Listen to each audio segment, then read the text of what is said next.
Welcome to episode 49 of the Brainy Business, Understanding the Psychology of Why People Buy. Today's episode is an overview of biases about the future that impact the decisions we make today. Ready? Let's get started. You are listening to the Brainy Business Podcast, where we dig into the psychology of why people buy and help you incorporate behavioral economics into your business, making it more brain-friendly. Now here's your host, Melina Palmer. Hello, everyone. My name is Melina Palmer, and I want to welcome you to the Brainy Business Podcast.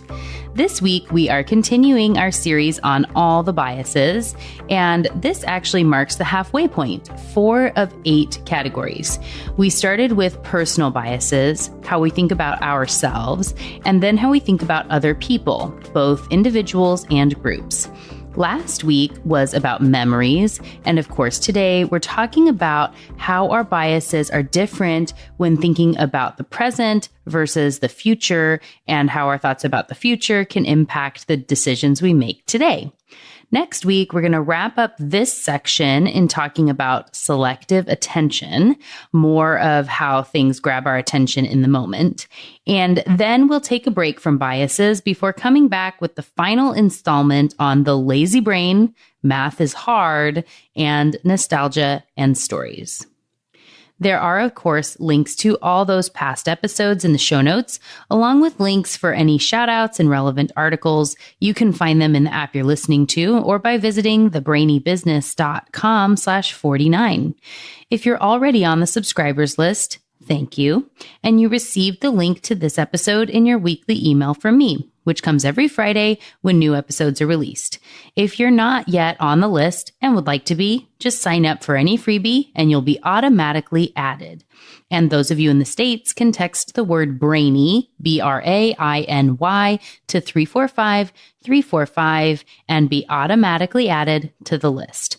Whenever you sign up for the first time, you get a free copy of my ebook, and you also have access at any time to the subscribers page, which has access to all the freebies. So you don't have to re-sign up and download over and over and over, as I was seeing a lot of listeners and fans were doing. So again, the show notes for this episode are at thebrainybusiness.com/49, and welcome to all the new subscribers, and happy to have you part of the family and the group.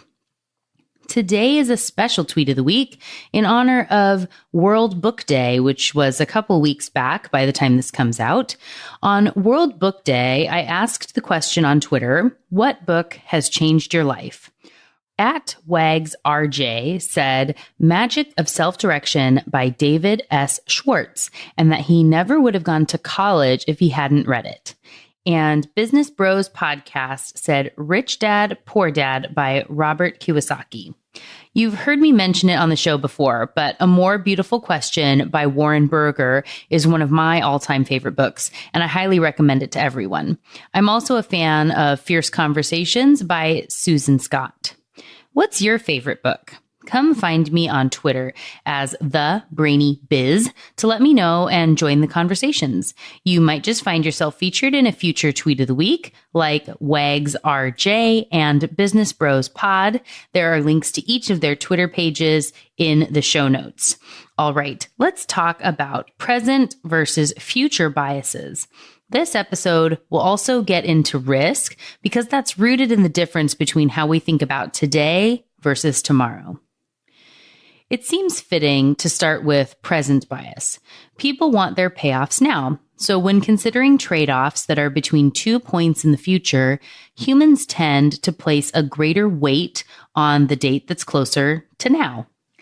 This is very closely tied to my favorite concept, time discounting, or hyperbolic time discounting, or as I like to call it, the I'll start Monday effect.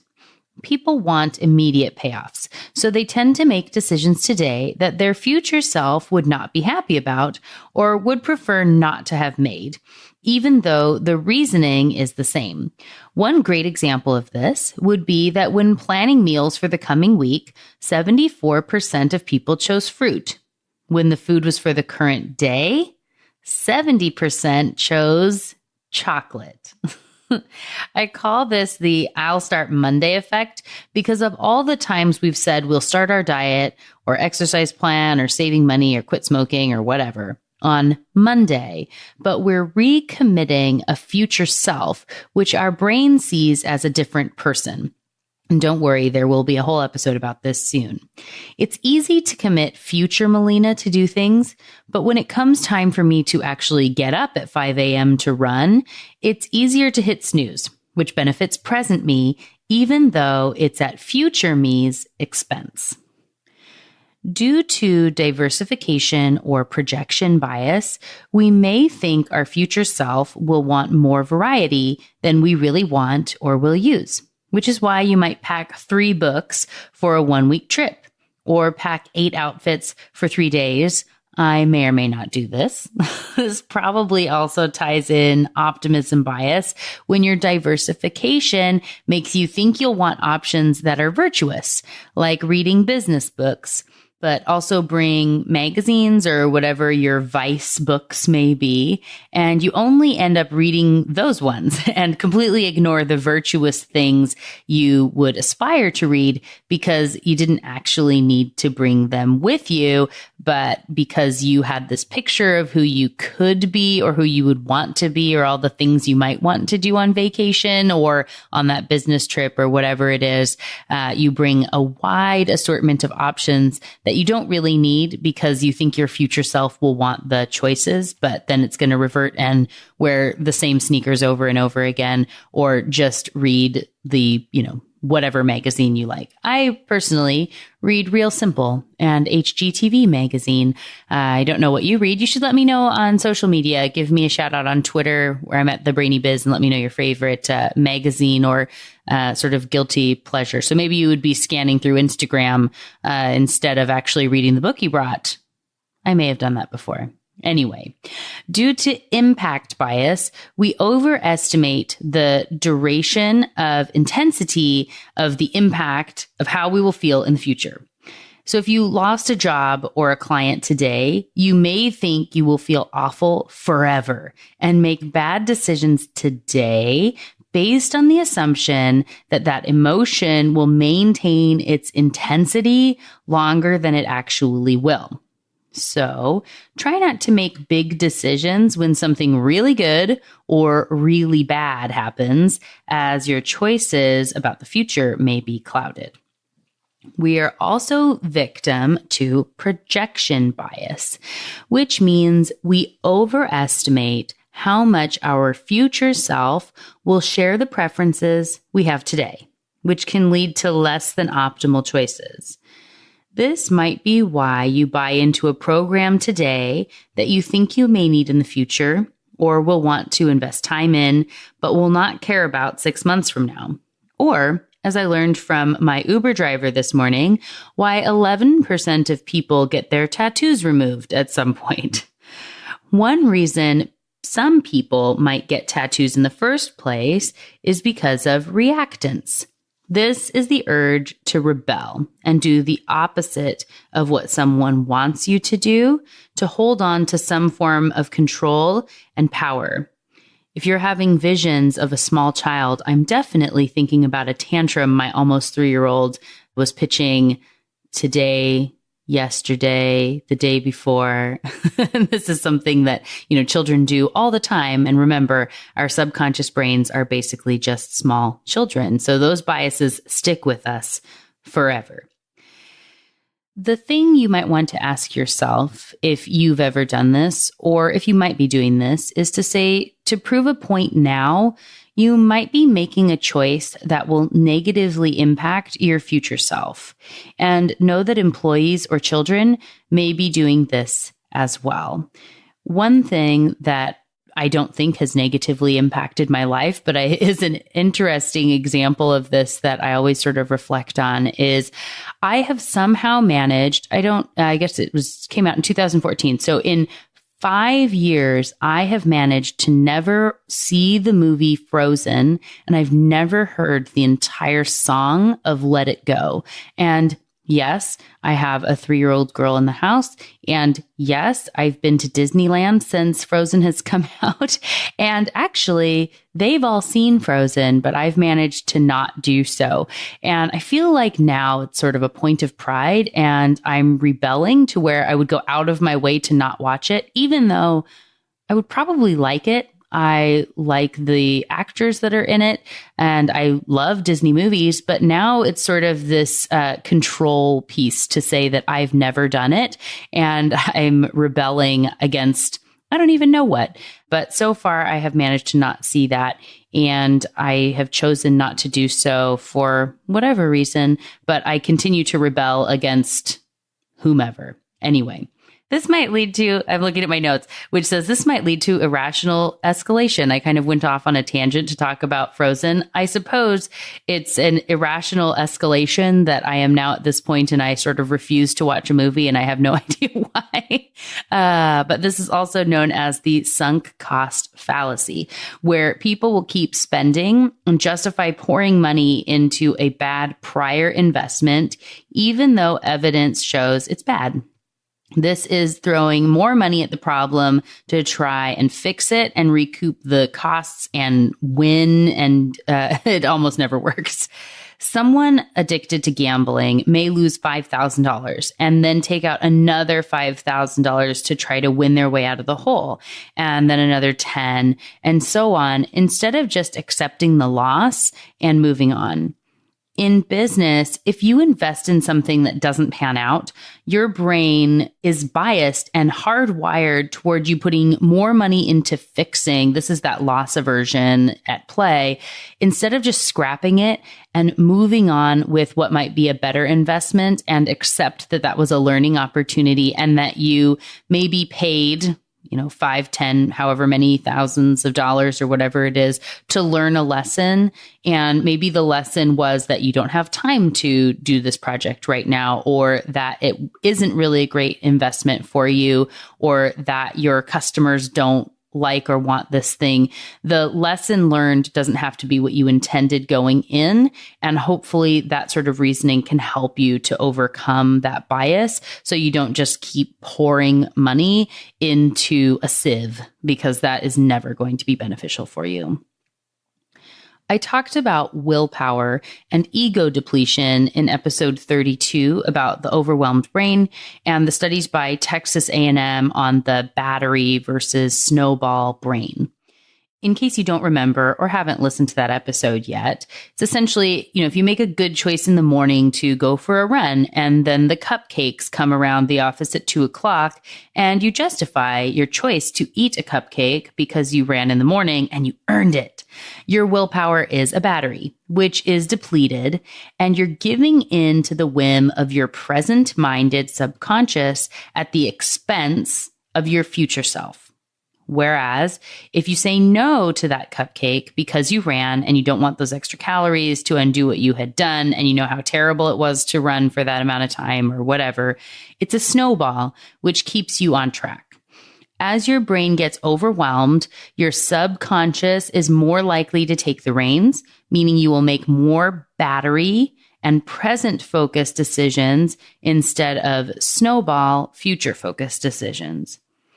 An important bias to know when thinking about future decisions is the hot-cold empathy gap, which finds that in a cold state, it's much easier to commit yourself or say how you will behave, but when the time comes, you may behave much differently.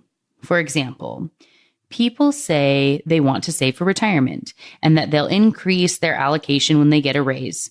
But when left to their own devices, they likely will not do it if it's on them, if they're tasked with doing so. However, if they commit themselves while in a cold state and the process becomes automatic, they can combat the time discounting and this hot-cold empathy gap by removing their biased self from the equation when they're in a hot state. So in that case, and the study that was done is, if you ask somebody today, when you get raises in the future, do you want a certain percentage of that increase to go toward your retirement. And you can say, yes, and I've signed this sheet of paper saying that this will happen until I opt myself out. So in the cold state, you know it's a good idea. You commit yourself so that when you're in a hot state and you realize, hey, this extra money is going to be coming to me, you don't have the option to let that hot brain, that hot self take over and make a bad decision about the present and how you want that money today and the things you could get or could pay off or what you could do with it, and let it sit and stay and honor the commitment that you made for your future self way back when you were in the cold state. There will definitely be episodes about the hot-cold empathy gap, as well as, of course, I talked about time discounting already. And this next one, which is the reverse, which is the cold to hot empathy gap. One study had smokers in either a hot state or a cold state making predictions about how much they would be likely to smoke and their cravings at a future session. Those who were in the cold state underestimated how much they would value smoking in the next session. So if you've just finished smoking, you're in a cold state, you don't have a craving anymore, you underestimate how much you're going to want to smoke in the future. So this can help to explain why someone trying to quit would place themselves in a situation where they're at a high risk of slipping up and smoking. So going out with friends or hanging at someone's house while they smoke, or going to places where you would usually smoke yourself. And this is also why people would underestimate their likelihood of becoming addicted in general in all sorts of situations. And of course, this extends beyond addiction. This extends beyond smoking. That's just an example that I'm giving to you here. But to know that people think that when you're in that cold state, you're not going to require or need or want whatever the thing is as much as you actually will when your body chemistry has changed and you're now in this hot state and your subconscious wants whatever reward it's trying to get. You think you can logic your way out of it, but you can't. I mean, you can sometimes, but it's really difficult. All right.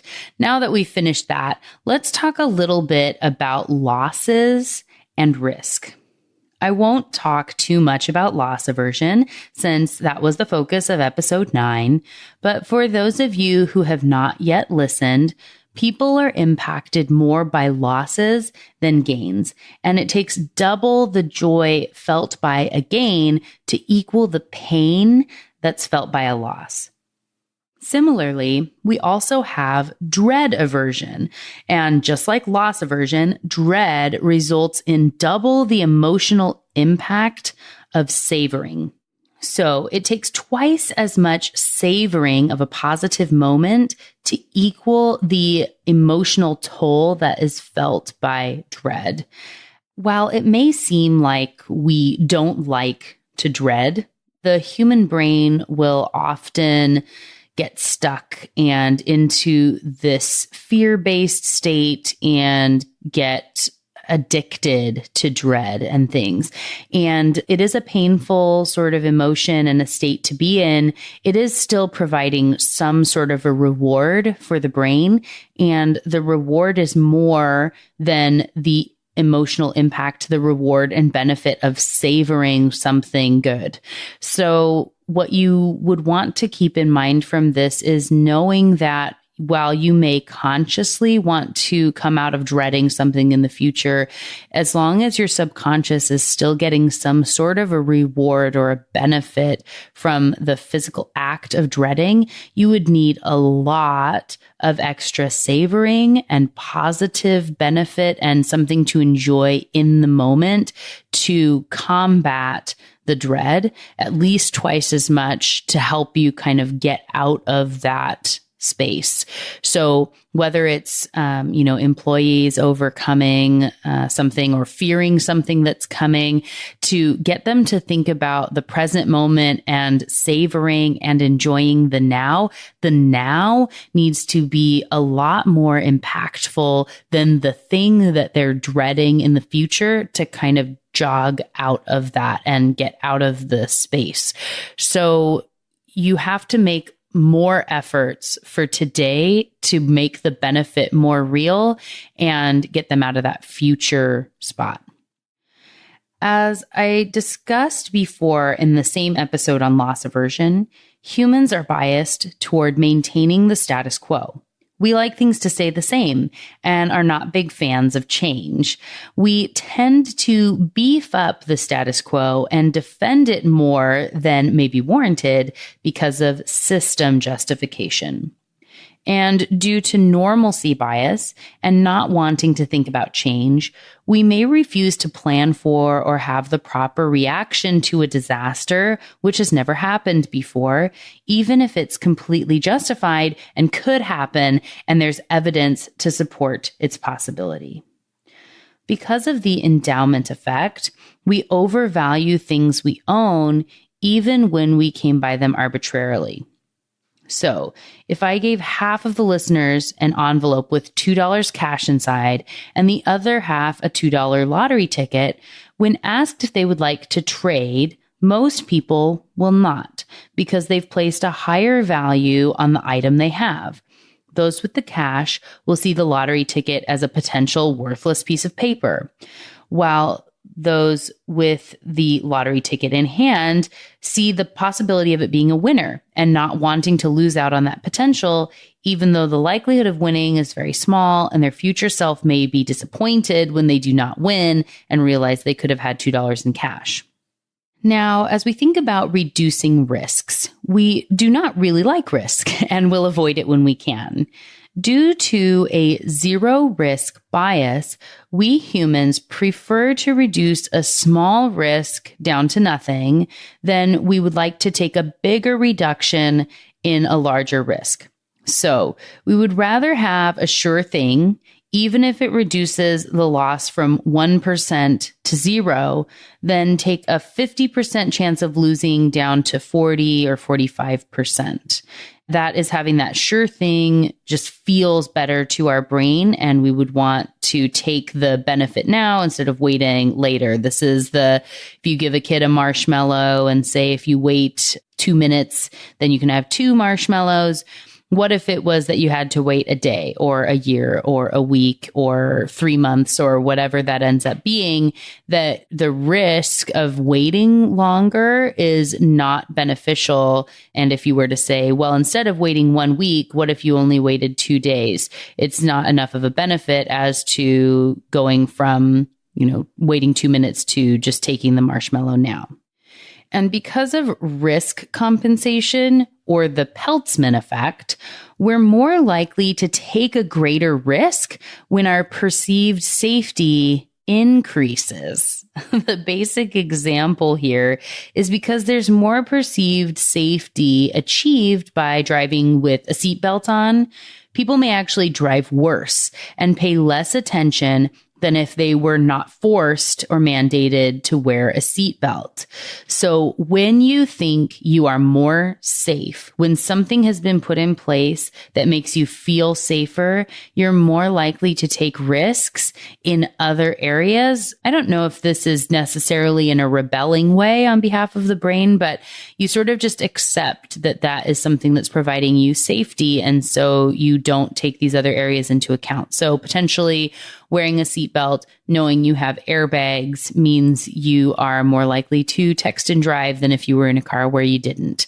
They're all, important things to keep in mind. And one does not by any means outweigh the other, but it's the way our brains make decisions. So where are other areas where you feel like you're really safe in your business, where you are comfortable, and so you're more likely to take a risk somewhere else that might not be warranted or justified or even tied together at all. They have no impact on each other, and you're taking unnecessary risks because of a true or perceived safety somewhere else.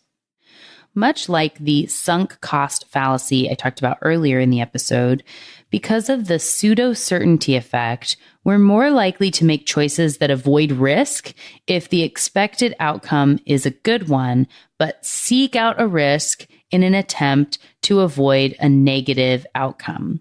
And this could lead to the ostrich effect, which is where you ignore an obviously negative situation, sort of what I don't know can't hurt me. And people who don't check their credit score because they're afraid of how bad it could be, for example. Knowing or not knowing does not change the score. I guess that's like Schrodinger's credit score. And knowing can help relieve dread, as we already talked about. But because that dread is providing some sort of a reward, and the thing that you would savor in knowing what the score is, or the benefit that you get today, is maybe not enough to help overcome that dread aversion. And so you may ostrich instead. In the first episode on the series, I talked about all the ways we tend to think of ourselves as the greatest beings in the world, and that we are uniquely talented, special snowflakes. There are also biases when thinking about the future where we can get to the opposite of this, and it's tied to dread and fear of regret and status quo bias in many ways. Because we don't want to change, we may ostrich and avoid the potential negative, even at our own personal cost. A predisposition toward viewing the past in a positive way, which is rosy retrospection that I talked about last week, and the future in a negative way is called declinism. And the opposite of optimism bias, which we talked about on episode 34, is, of course, the pessimism bias, which is, for some people, especially those suffering from depression, to overestimate the likelihood of negative things happening to them in the future, which can impact the way they behave today. This can create a self-fulfilling prophecy, and not necessarily in a way the future self would appreciate. A zero-sum bias is where you think that the only way one person gains is at the expense of another. This is also called a zero-sum game. This can impact business in so many ways. And as you've heard me talk about on the podcast very often, I'm all about looking for the win-win. For one person to succeed, it does not mean everyone else has to lose or fail. But if you're a victim of the zero-sum bias, it may feel that way, and where you're always, in it for number one, but that's not necessarily the way that it has to be. Negativity bias, or the negativity effect, is when it's easier for us to remember unpleasant memories over positive memories. Those individuals may be victim to the worse than average effect, where we believe we're worse at difficult tasks than others are. And of course, you do not need to have a pessimism bias or a negativity bias to feel this way. Everyone feels this from time to time, and it can be extremely common when learning a new task. Kids learning to read may say or think they're terrible and will never get it and are worse than everyone else. But it isn't true, because reading is hard for everyone to learn, but that's not necessarily what they see every day. And so the people who are teaching them find it very easy, and so it makes them feel like they're worse and not doing as well as everyone else, and they're never going to get it. This can come into play in business, and social media has definitely made it so we compare our real selves, possibly in our worst states, to everyone else's best selves. I talked about this in episode 13 on mindset and readjusting your anchor. So definitely check that one out if this is something that is really resonating with you. One of my favorite quotes is to not compare your bloopers with everyone else's highlight reel, and know that everyone feels the same way from time to time. If you're starting to feel really negative, also listen to the episode on personal biases about how awesome you are and try to pump yourself up. Also, remember that a mood begets more of the same mood, as I talked about in that optimism bias episode. Acting like a confident, optimistic person can create the benefits as if you are confident and optimistic. Smiling makes you happier, even if it's just looking like you're smiling and actually holding a pencil between your teeth, which might feel awkward and is not very comfortable, but it's still putting the muscles of your face into the position of a smile. And that can be enough to make your brain think that you're smiling and you're happy. When you know the rules of the game, all these biases I've been talking about, it can be easier than you think to trick your brain into doing more in your own favor and use these biases to your advantage. So you can make decisions today that you'll appreciate tomorrow, or help get yourself out of a negative spiral. You have the power to change the decisions you make today, right now, and use these future biases as fuel for things that you can do well. And think about how important future you is. Try to bring your future into today and think about making future you real to you today so that you can have stronger decisions. As I said, when I actually closed out last week's episode, and as I said a little bit on today's episode, this conundrum between the future and the present is one of my favorite areas of study and research within the brain. And I've done some of my own studies in this area. It is something I find fascinating and what I truly strive to help people to understand, because I think this is where we as humans misstep more often than really any of the other bias groups that we're a victim to, and where it can have the most impact. This is where we overeat or have too much sugar and chai tea lattes or caffeine, as I'm sitting here with my, coffee on my desk, and where we don't exercise or we don't save as much or we don't do any of the things that we know that we want. We say we want to do them, but it's so difficult to do and overcome today. So this is an area that I know I will continue to study throughout my life and career.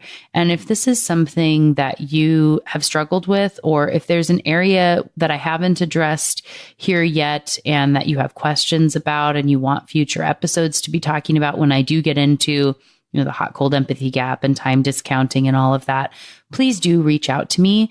You can always put your questions or thoughts out on social media, where you can find me as the Brainy Biz, or you can send an email to melina@thebrainybusiness.com if it's an area that is that feels more personal and you don't want to put it on social media. I can appreciate that. And I promise that if you don't want names or anything referenced in an episode, I could keep you anonymous if I'm answering a question there in the episode, but able to answer you without calling you out directly if you didn't want that. So I always want to be able to have these episodes catered so that they're answering your questions and helping all of us to be stronger, better people, our best selves today, and building a life that we will love tomorrow. I hope you enjoyed this episode on our present and future biases and how that impacts risk and even a negative outlook. If you did like this episode, would you consider rating and reviewing the podcast today instead of thinking maybe you'll do it tomorrow? In whatever app you're listening to, there's a subscribe button near the name of the podcast. Hopefully you've already clicked on that one, and near it, you will see the stars. If they're not filled in, I would love for you to do so. Hopefully you feel 5 stars are appropriate. And then it will ask if you want to leave a review. If you take the time, I would be very appreciative and thank you in advance for doing so if you do. You might find yourself getting a shout out and a thank you on a future episode, and it helps others find the podcast. So thank you from me and from those future listeners as well. All right. Episode 49 on present and future biases is done. And of course, those show notes, if you want to reaccess and find all those names, are available for you at thebrainybusiness.com/49. Next week, we're digging into the last category of biases in this grouping, selective attention. It's going to be a lot of very focused fun. You won't want to miss it. Until then, thanks again for listening and learning with me. And remember to be thoughtful. Thank you for listening to the Brainy Business Podcast. Melina offers virtual strategy sessions, workshops, and other services to help businesses be more brain-friendly. For more free resources, visit thebrainybusiness.com.